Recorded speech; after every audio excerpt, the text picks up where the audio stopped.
العلي العظيم.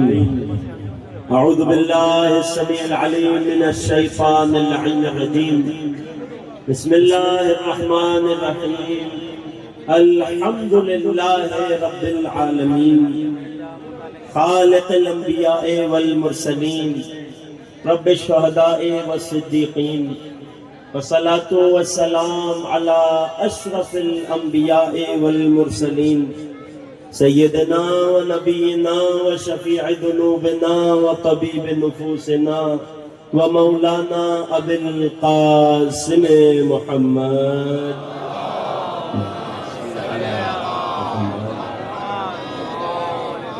وعلى أهل بيته الطيبين الطاهرين المعصومين المظلومين المنتخبين المنتجبين الذين أذهب الله عنهم الرجس وطهرهم تطهيرا.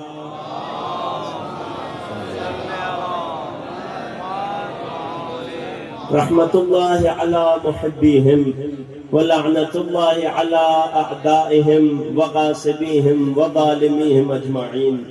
أما بعد فقد قال الله الحكيم في كتابه الكريم بسم الله الرحمن الرحيم واعتصموا بحبل الله جميعا ولا تفرقوا. صدق الله العلي العظيم. درود پڑھو محمد و آل محمد.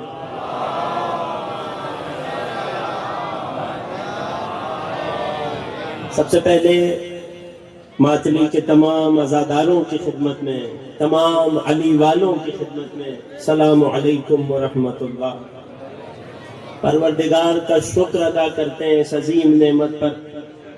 پروردگار سے ابتدا میں دعا کرتا ہوں، پروردگار آپ ماتلی والوں کی نواسۂ رسول کی عزاداری کو اپنی بارگاہ میں قبول فرمائے. اس شہر میں اس عزائے امام حسین کے صدقے میں، مولا کے ذکر کے صدقے میں، مولا کی اس ماتمداری کے صدقے میں پروردگار اس شہر کو، اس شہر کے لوگوں کو آفتوں اور بلاؤں سے محفوظ فرمائے. انتظامیہ میں جس نے خدمت انجام دی ہے، ہمارے جوانوں سے لے کر ان کے بڑوں تک، پروردگار ان سب کو اس کا بہترین اجر عطا فرمائے. دنیا و آخرت میں اس کا بہترین فائدہ دیکھنے کا موقع نصیب فرمائے. سب کی عزاداری کی قبولیت کے لیے، سب کی محنتوں کوششوں کی قبولیت کے لیے نبی کی عظمت پر مل کر ایک صلوات پڑھ دیں.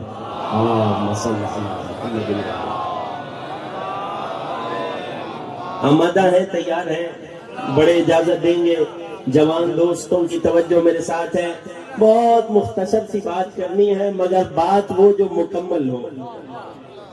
بات کامل اسی وقت ہوتی ہے جب کل ایمان سے شروع ہو. تھوڑا سا میرا ساتھ دیجیے گا. سرنامہ کلام میں ایک پیغام آج ماتلی کے مومنین تک، رسول اللہ رسول کے چاہنے والوں تک پہنچانے آیا ہوں. سورہ آل عمران ہے، آیت 107 ہے. میرے بچے یاد رکھیے گا، کون سی آیت؟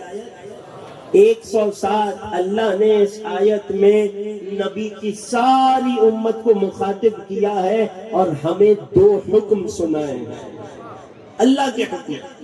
آپ نے آیت بہت سنی ہوگی. آج میں آپ کی خدمت میں اس کی کچھ اور گہرائی اور اس آیت میں چھپے کچھ راز پیش کرنا چاہتا ہوں. اللہ نے اس آیت میں اپنے نبی کی پاکیزہ امت کو 2 حکم دیے ہیں. توجہ ہے.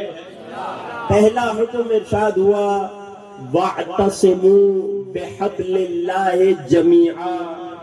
تم سب کے سب اللہ کی رسی کو، حبل اللہ کو مضبوطی سے جکڑ لو، مضبوطی سے تھام لو. غور نہیں کیا؟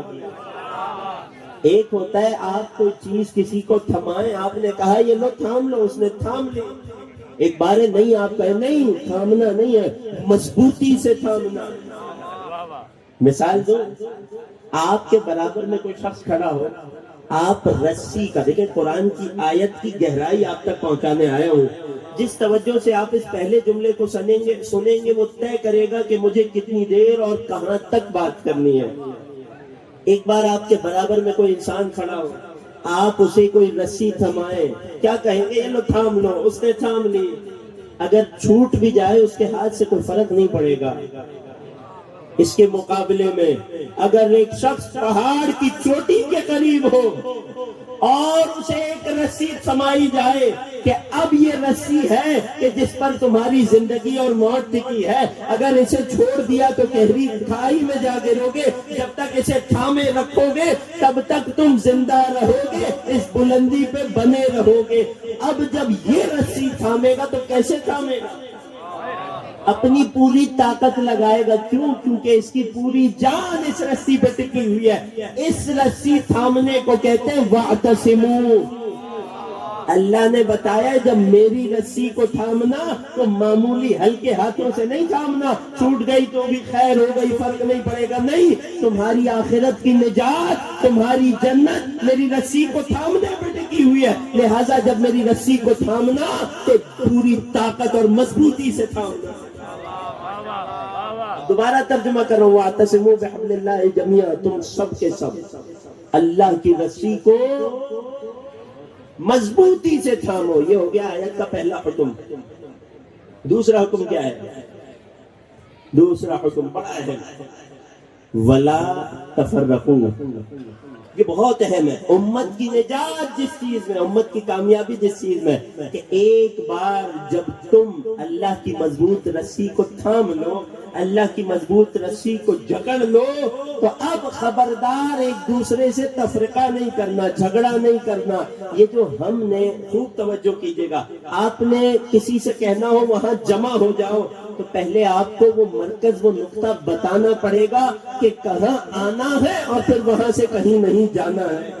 اللہ نے اس آیت میں یہی کیا، پہلے بتایا مرکز کیا ہے، اللہ کی رسی کو مضبوطی سے تھامو، اور جب ایک بار اللہ کی رسی تک پہنچ جاؤ، جب ایک بار مرکز تمہیں مل جائے تو اب اس کے بعد اس رسی سے خود کو جدا نہ ہونے دینا۔ توجہ ہے؟ بس ایک سوال کا جواب اور آپ کی زحمت کا سوال بڑا بنیادی سا ہے۔ یا اللہ تو نے یہ تو کہہ دیا تیری رسی کو مضبوطی سے تھامے، حبل اللہ کو مضبوطی سے تھامے، اے اللہ یہ بھی بتا دے تیری رسی ملے گی کہاں؟ جو میرے ساتھ متوجہ ہیں، جس تک یہ سوال پہنچ گیا میں جواب پیش کرنے لگا ہوں، ایک درود پڑھ دیں رسول کی عظمت پر۔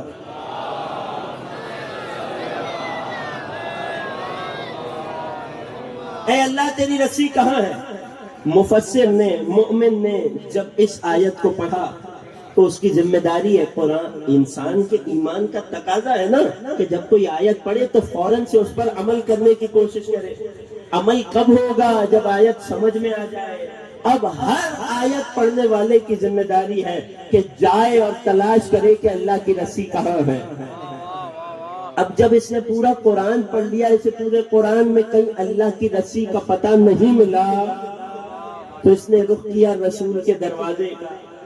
اب نبی بتا دیں شاید کسی موقع پر کبھی اللہ کی مضبوط رسی کہاں ہے۔ توجہ میرے ساتھ ہے، پریشان تو نہیں ہے، بات مشکل تو نہیں ہے۔ اب مفسر نے نبی کی سیرت کا رخ کیا، ایک ایک صفحہ پلٹتا چلا گیا تاکہ اللہ کی رسی ڈھونڈ لے۔ کہیں تو نبی نے بتایا ہوگا نا کہ اللہ کی رسی کہاں ہے تاکہ آیت پر عمل ہو سکے۔ اس نے رسول کی سیرت کا پہلا صفحہ کھولا، اسے دعوت ذوالعشیرہ نظر آئی۔ دعوت ذوالعشیرہ میں نبی کا نوجوان وزیر نظر آیا، مگر اللہ کی رسی نہیں ملی۔ اس نے صفحے کو پلٹ دیا۔ دعوت ذوالعشیرہ سے مکے کا سفر طے کرتے ہوئے یہ پہنچ گیا شب ہجرت پر۔ ہجرت کی رات اسے نبی کے بستر پہ علی سوتا دکھائی دیا، مگر یہ تو اللہ کی رسی ڈھونڈ رہا ہے۔ اس نے صفحہ پلٹا، مدینے کی تاریخ کا آغاز ہوا، اسے جنگ بدر دکھائی دی۔ جنگ بدر میں تمام مسلمانوں کا مل کر 35 کافروں کو واصل جہنم کرنا، تنہا میرے مولا علی کا باقی 35 کو واصل جہنم کرنا، اسے مل گیا، مگر یہ تو اللہ کی رسی ڈھونڈ رہا ہے۔ یہ صفحے پلٹتا گیا، یہ جنگ احد تک آ گیا۔ جنگ احد میں اسے آسمان سے ذوالفقار اترتی دکھائی دی، جبرائیل کی آواز سنائی دی، لا فتح الا علی لا سیف الا، لیکن یہ تو اللہ کی رسی ڈھونڈ رہا تھا۔ یہ آگے بڑھ گیا، صفحے کو پلٹ دیا، یہاں تک کہ صفحے چلتے گئے، بات خیبر تک آ گئی۔ مفسر پریشان تو نہیں، مفسر تلاش میں ہے کب مجھے رسول اللہ کی رسی دکھا دے تاکہ میں آیت پہ عمل کروں، اللہ کی مضبوط رسی کو تھام لوں، مجھے باقی باتوں سے کوئی غرض نہیں ہے۔ جنگ خیبر آئی، خیبر میں 39 راتیں گزرتی چلی گئی، قریب تھا اسلام کا چہلم ہو جاتا کہ آخری رات نبی نے پکارا کل میں علم اسے دوں گا کہ جو کرار ہوگا، غیر فرار ہوگا، مرد ہوگا، اللہ رسول سے محبت کرتا ہوگا، اللہ اور رسول بھی اس سے محبت کرتے ہوں گے، اللہ اس کے ہاتھوں پہ فتح دے گا۔ اب مفسر آنکھیں گاڑ کے بیٹھا ہے، جب خیبر کے 40ویں دن کی صبح طلوع ہوئی، نبی نے آواز دی اے علی آئیے۔ اسے کرزار غیر فرار تو مل گیا، مگر مفسر ڈھونڈ رہا ہے کسے؟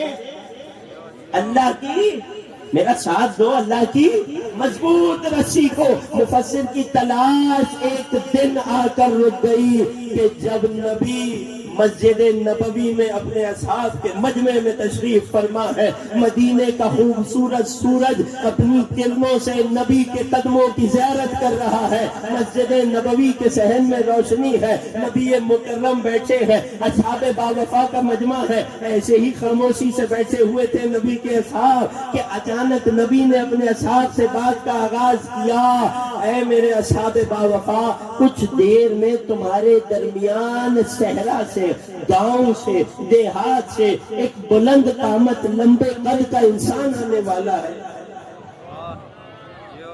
اور میں نبی اس کے آنے سے پہلے تمہیں بتا رہا ہوں کہ یہ آنے والا جنتی ہے۔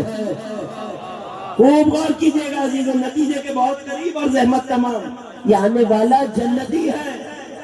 دوسری صفت بتائی، یہ مجھ سے کام کی بات پوچھنے آ رہا ہے، یہ مجھ سے اپنے کام کی، اپنے فائدے کی بات پوچھنے آنے والا ہے۔ ذرا سوچئے، جس کے جنتی ہونے کی بشارت نبی نے دے دی ہو، اصحاب بے صبری سے انتظار کرنے لگے کب وہ آنے والا آئے گا۔ کچھ دیر گزری کہ لوگوں نے ایک اونچے قد کے انسان کو، ایک بادیہ نشین، ایک بدو عرب کو مسجد نبوی کے دروازے سے آتے دیکھا۔ یہ سیدھا نبی کریم کی بارگاہ میں پہنچا، نبی کی خدمت میں بڑے ادب سے سوال کیا، سلام کیا اور سوال کرنے لگا۔ اس نے سوال کیا، مفسر کو اپنی مراد مل گئی۔ تھوڑی سی توجہ، سب مل کر مفسر کو اپنی مراد ملنے والی، اصحاب رسول انتظار میں ہے، یہ کیا کام کی بات پوچھنے والا ہے؟ اس کے جنتی ہونے کی گواہی تو رسول دے چکے ہیں، یہ نبی کی خدمت میں آیا، اس نے سلام کیا، پیچھے والے توجہ کر رہے ہیں انشاءاللہ۔ جہاں تک میری آواز پہنچ رہی ہے، حبل اللہ کی تفسیر آپ کو تحفے میں سنانے جا رہا ہوں نبی کی زبانی۔ اس نے آ کر سلام کیا، سلام کے بعد عرض کرنے لگا، اے اللہ کے رسول، بہت دور گاؤں سے آیا ہوں، مدینہ شہر سے دور بستا ہوں، مجھ تک قرآن کی آیتیں پہنچی، میں نے آج سورہ آل عمران کی آیت پڑھی، وَاعْتَصِمُوا بِحَبْلِ اللَّهِ جَمِيعًا، تم سب کے سب اللہ کی رسی کو مضبوطی سے تھامو۔ یا رسول اللہ، میں نے جیسے ہی آیت پڑھی، میرے دل میں شوق اتر آیا کہ میں اس آیت پہ عمل کروں، مگر مجھے اللہ کی رسی کا پتہ نہیں تھا، لہٰذا اتنی دور سے سفر کر کے مدینہ آپ کی خدمت میں آیا ہوں تاکہ آپ بتائیں اللہ کی رسی کہاں ہے۔ توجہ کیجئے گا، نبی نے اپنے تمام اصحاب سے توجہ کا کہا، اس آنے والے سے کہا دوبارہ اپنا سوال کر۔ اس نے دوبارہ آیت پڑھی، توجہ میرے ساتھ رکھنا، وَاعْتَصِمُوا بِحَبْلِ اللَّهِ جَمِيعًا، اللہ قرآن میں کہتا ہے اللہ کی مضبوط رسی کو تھام لو۔ یا رسول اللہ، یہ حبل اللہ، یہ اللہ کی مضبوط رسی کہاں ہے؟ مجھے بتائیے، میں اسے مضبوطی سے تھام کر آیت پہ عمل کرنا چاہتا ہوں۔ نبی نے حکم دیا، ذرا تیسری بار بلند آواز سے اپنا سوال کر تاکہ مسجد کے ہر کونے تک تیری آواز پہنچ جائے۔ اس نے دوبارہ سوال کیا، وَاعْتَصِمُوا بِحَبْلِ اللَّهِ جَمِيعًا، تم سب کے سب اللہ کی رسی کو مضبوطی سے تھام لو۔ یا رسول اللہ، حبل اللہ کہاں ہے؟ اللہ کی مضبوط رسی کہاں ہے؟ مجھے بتائیے تاکہ میں تھاموں۔ روایت کے جملے ہیں، فَدَخَلَ عَلِيٌّ فِي الْمَسْجِدِ، ابو طالب کا نام، شیر خدا، اسد اللہ، غالب علی کل غالب، علی ابن ابی طالب مسجد میں۔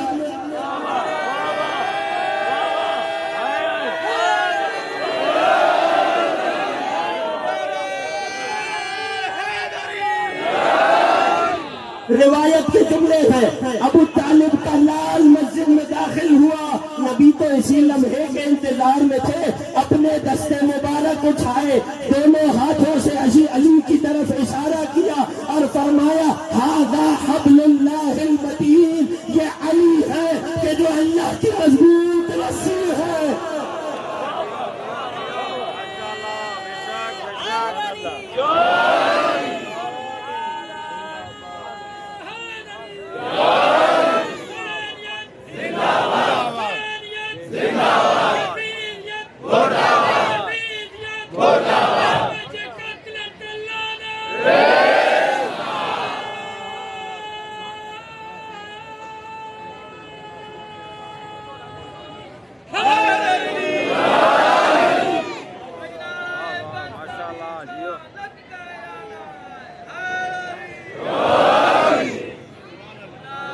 یہ علی ہے کہ جو اللہ کی مضبوط رسی ہے، اسے تھام لو۔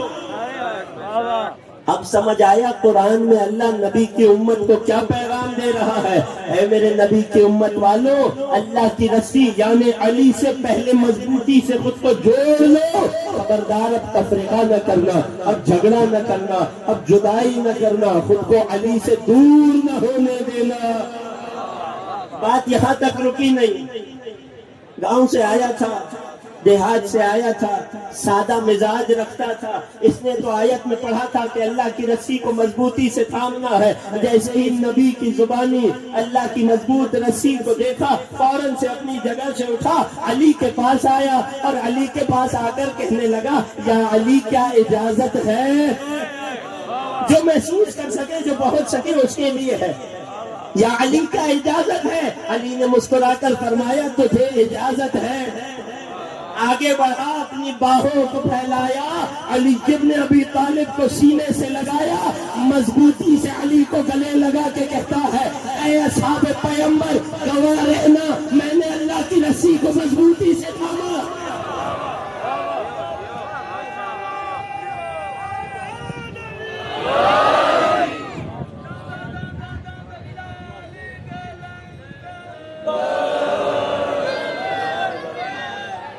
صلوات پڑھے محمد و آل محمد۔ جو اس بات سے متفق ہے کہ علی حبل اللہ المتین ہے، علی ہی اللہ کی مضبوط رسی ہے، وہ سب مل کر ایک صلوات پڑھ دیں۔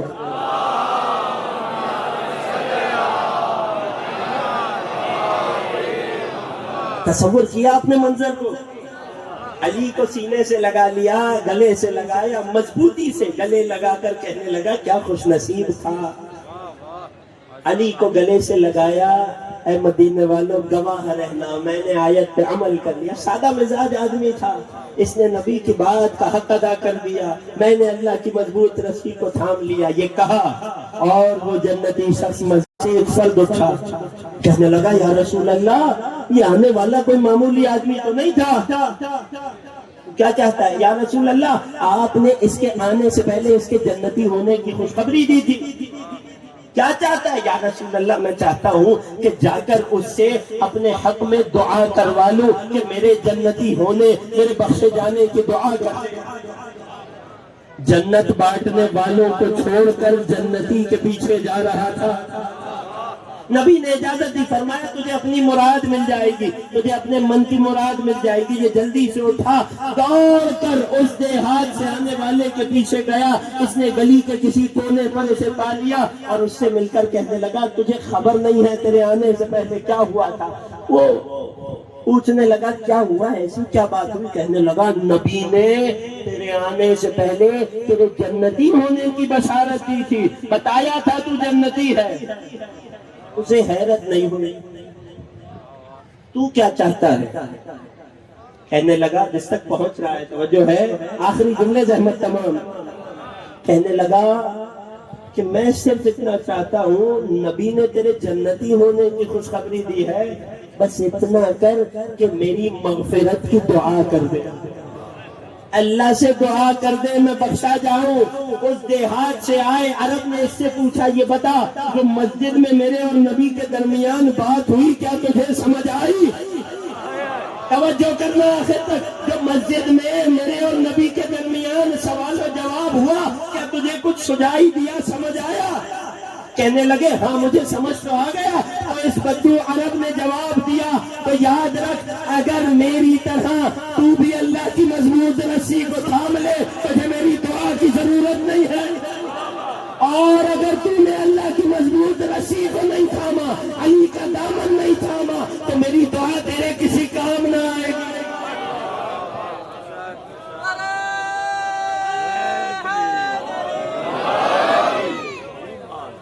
بس عزیزوں ایک شعر پڑھوں گا، اہل ذوق اہل ادب بیٹھے ہو نا، ایک شعر پڑھوں گا اور اسی سے ہم فضائل سے مصائب تک پہنچ جائیں گے. شاعر کہتا ہے وہ جو حبل اللہ کی مصداق تھے، وہ جنہیں اللہ نے اپنی کتاب میں اللہ کی مضبوط رسی کہا تھا، وہ نبی اور آل نبی، وہ جو حبل اللہ کی مصداق تھے، رسیوں میں کیوں انہیں باندھا گیا؟ ساری مصیبت اس جملے میں. جنہیں اللہ نے اتنا مقام دیا تھا، جنہیں اللہ نے اتنا مرتبہ دیا تھا، وہ حسین جو حبل اللہ کا لال تھا، خود بھی حبل اللہ تھا، وہ جو سید شباب اہل جنت تھا، جوانان جنت کا سردار تھا، وہ نبی بار بار مدینے میں جسے کاندھے پہ بٹھا کر سیر کراتے تھے، جس کے ناز اٹھاتے تھے، لوگوں کو پہچانواتے تھے، یہ میرا حسین ہے اسے پہچانو. اس نبی کی آل کے ساتھ دشمنوں نے کیا کیا، ظالموں نے کیا کیا. چند جملے مصیبت کے اور زحمت تمام. ہاں عزاداروں، آجویں محرم کا دن گزرا ہے، روز عاشور قریب آتا جا رہا ہے. میرا دل چاہتا ہے یاد کریں اس وقت کو کہ جب نبی کا لال کربلا میں تنہا رہ گیا تھا. وہ جو صبح عاشور سے شام عصر تک لاشیں اٹھا کے لاتا رہا. اب ایک وقت آیا کہ حسین نے دائیں اور بائیں دیکھا، کوئی حسین کا مددگار نہ رہا. آواز دی حل من ناصر ینصرنا، کیا کوئی ہے جو حال رسول کی مدد کرے، جو نواسے رسول کی مدد کرے؟ تنہا ہے حسین، کوئی مدد کو آگے نہیں بڑھ رہا. ایک مرتبہ حسین خیموں میں آئے، بیبیوں سے ودا کی، رخصت مانگی، تمام بیبیوں کے پاس آئے، آواز دی یا رباب ویا سقینہ ویا زینب ویا ام کلثوم علیکن منی السلام. اے رباب و سکینہ، زینب ام کلثوم، حسین کا آخری سلام قبول کرو. ایک مرتبہ بیبیوں نے حسین کو رخصت کیا.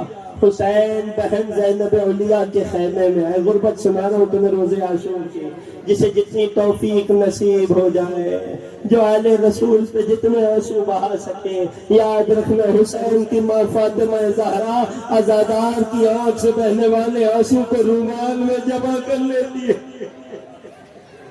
ایک مرتبہ بہن زینب علیہ کے خیمے میں آئے. اے بہن زینب علیہ، ہمارا آخری سلام قبول کرو. اے بہن زینب، مجھے بابا کی وصیت پوری کرنی ہے. اے بہن ذرا بازو سے ردا تو ہٹاؤ، مجھے بابا نے وصیت کی تھی جہاں رسی بندھے گی اس جگہ کو بابا کی طرف سے بوسہ دینا ہے. ایک مرتبہ بہن آگے بڑھی، حسین ذرا گردن سے امامہ ہٹاؤ، مجھے ماں کی وصیت کو پورا کرنا ہے، جہاں شیر کا خنجر چلے گا. ایک مرتبہ جناب فضہ سے کہنے لگے فضہ جاؤ اور ایک پرانا سا کرتا لے آؤ، مگر خبردار بہن زینب کی نگاہوں میں نہ ہے. فضہ جا رہی ہے، زینب سے کربلا میں کچھ نہیں چھپا ہوا. اے فضہ کیا لے کے جاتی ہو؟ اے آقا زادی کچھ نہیں ہے، ایک پرانا سا کرتا ہے. شہزادی زینب نے دل پہ ہاتھ رکھا. طلب نہیں فضہ، یہ پرانا کرتا نہیں ہے، حسین نے تم سے اپنا کفن منگوایا ہے. مجھے آج بھی یاد ہے، میں بہت پرسن تھی. ماں فاطمہ زہرا سیسی جاتی تھی، روتی جاتی تھی. میں نے پوچھا کیوں روتی ہو؟ کہنے لگی کربلا میں جب لاش حسین لوٹا جائے گا، چاہتی ہوں یہ پرانی سی قمیض اجرکم علی اللہ. سب سے مشکل مرحلہ آخری جملے زحمت تمام. اولاد والے بیٹھے ہو نا, بیٹیوں والے بیٹھے ہو نا, جانتے ہو کربلا میں عصر عاشور حسین نے سب سے آخری میں کس کو خدا حافظ کیا؟ ارے اپنے خیمے سے باہر آئے, ذوالجناح پہ سوار ہوئے, ذوالجناح مقتل کی طرف چل, مگر ذوالجناح نے گردن جھکا دی. حسین نے ذوالجناح کی گردن میں باہیں ڈال دی. اے باوفا سواری, یہ آخری زحمت ہے. اب جو مجھے لے کے مقتل میں جائے گا دوبارہ لوٹ کر نہیں آؤں گا. صبح سے تجھے بڑی زحمتیں دے دی. ذوالجناح نے گردن پیچھے کی طرف موڑی. حسین پیچھے کی جانب مڑتے ہیں. ارے کیا دیکھتے ہیں؟ 4 سال کی بچی ذوالجناح کی ٹانپوں سے لپٹی ہوئی ہے, فریاد کر رہی ہے, اے ذوالجناح میرے بابا کو میدان میں نہ لے جا. ارے صبح سے جو بھی آتا ہے لوٹ کر نہیں آتا. اجرکم علی اللہ. آخری جملے زحمت تمام. حسین ذوالجناح سے اترے ہیں, بالی سکینہ کو گودی میں لیا, سینے سے لگایا. اے سکینہ, بابا کے بعد صبر کرنا, اب باپ کا سینہ نہ ملے گا, خاک پہ سونے کی عادت بنا لو. یہ کہہ کر حسین نے ایک عجیب کام کیا. علماء کہتے ہیں حسین نے کربلا کی ریت سے کچھ خاک اٹھائی, سکینہ کے سر میں ڈالی, سر پہ ہاتھ پھیرا. یہ پہلا باپ تھا جو اپنی زندگی میں اپنی بیٹی کے سر پہ ایسے ہاتھ پھیر رہا تھا کہ جیسے یتیموں پہ